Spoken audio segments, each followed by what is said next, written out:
In today's video we are ditching out our chunky heavy shower door and trying a cheaper alternative to a tambour or roldour. And stick around to the end to see how it turned out. This is the old, ridiculously heavy 15 to 20 kilo door. It had to go. Let's take a look and see what happened. Knife. Cheese knife as well.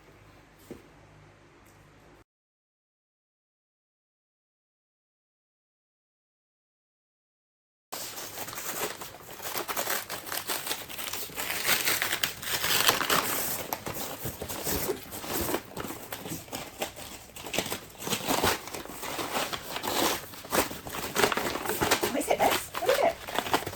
Look. I'm now going to take a moment to read some instructions.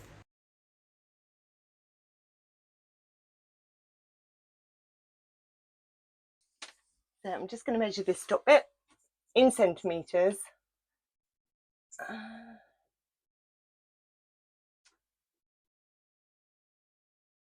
Oh, that's lucky. It's 53 centimetres. Oh no, 53 minus 4 millimetres. So it has to be 4 millimetres less. So that's 49, isn't it? I'm good. I am good. Hold my 49 mark up and just make sure it looks right. So, why didn't you tell me? I was measuring in centimetres and I've got to take 4 mil off, not 4 centimetres.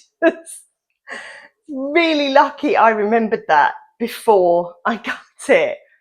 Why didn't you say? I mean, look at that difference that would have been. That was my original 49 mark. And that is the mark I actually need to cut. Look at that massive difference. Lesson here. Measuring in one, whatever it's called, format, centimetres, and then needing to take a different format out. Fries your brain.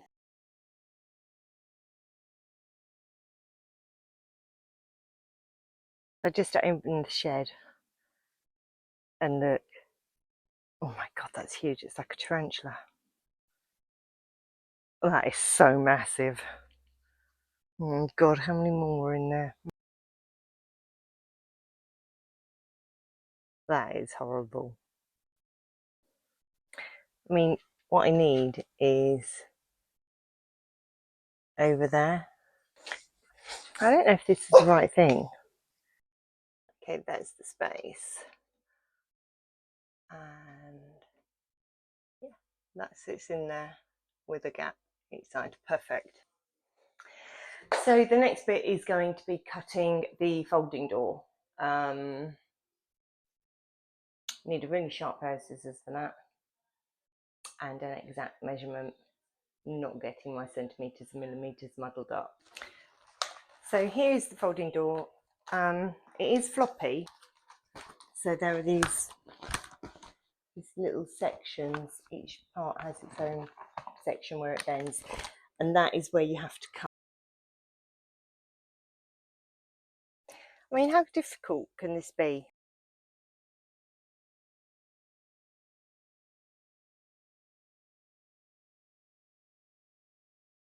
In the track there. So how am I supposed to screw it in? God, this is driving me mad. So I've tried all the screws. I just pushed it really hard and pushed it through. I don't know if that's the right screw. When it came to fixing the top hooks into the runner, it quickly turned into a two-person job. I needed one of us to hold things steady while the other one lined things up and threaded them through there. We also had to attach the magnets to the sides to help keep the panel in place when it's closed. It definitely would have been a faff trying to do this solo, so I dragged Paul in to make things a little bit easier.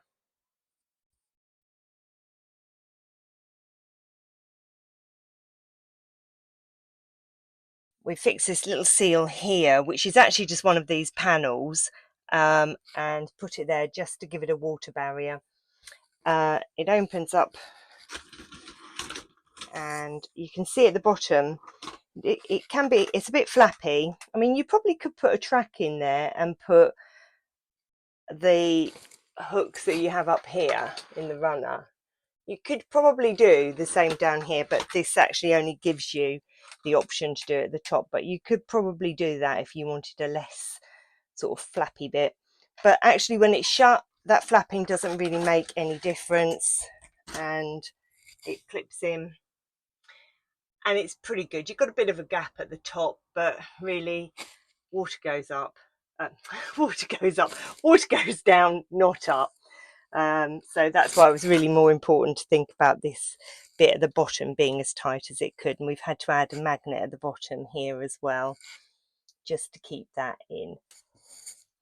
To be honest, I'm pretty happy with it. It's not like the most professional looking that you're going to get, but for this door we paid £30. A roll door came in at £300. I think a tambour door was about the same. So really, if you're going for a really professional looking van, I understand you're not going to use this kind of hack to do it. But if you need something that works, really doesn't look terrible, and I don't think it does look terrible. I mean, you might say different, and that's opinions, that's everybody's opinion, isn't it? I'll put the link in the description. If you're saving money, and van builds are expensive, and even if you're using it as an interim kind of fix, then at least it's there. It gives you the privacy that you might want in the van, and the waterproofness. It's a bit better looking than an ugly shower curtain. I'm going to end this video here. This hack cost us less than £30. I'll put the link in the description, as I said before. And if you try it, please let us know in the comments, let us know how it went, and like and subscribe. Thank you.